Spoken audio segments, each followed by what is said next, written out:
I want to bring in NBC's Adam Edelman now. And Adam, you're following Kansas for us today and the future of abortion rights in that state.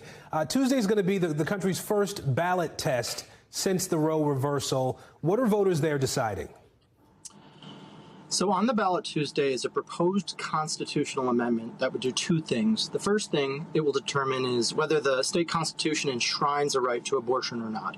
The second thing is whether the state legislature can make laws about abortion. Currently, the state constitution in Kansas, because of a 2019 state Supreme Court ruling, guarantees a right to abortion, making it somewhat of an outlier for Kansas in the Great Plains region of the United States. But because of that decision, it's unconstitutional for the state to ban or significantly restrict access to abortion.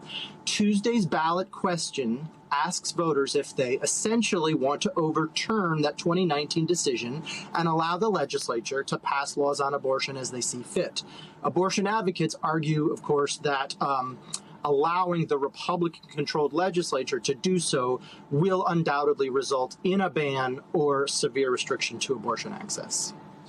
You know, Adam, there's been arguments, right, over the language on the ballot, as happens sometimes, and how that might confuse voters. What are you hearing there?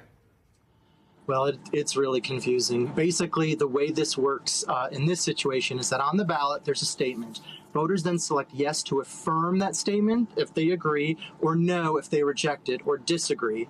The statement opens with saying, quote, "Kansans value women and children," which of course is something everyone could agree with. It then goes on to say that the state constitution doesn't require government funding of abortion, which it doesn't. It's not even relevant to what's at stake.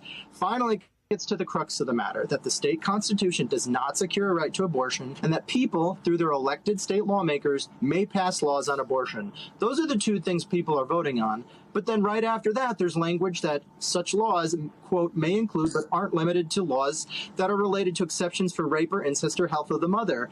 That really, the way it's worded has no bearing on to what extent lawmakers could even curtail abortion rights. But it sounds to some voters like future laws would have to include those exceptions, which really confuses voters. And abortion advocates say the fact that the actual items being voted on are buried in a very long and wordy paragraph is misleading.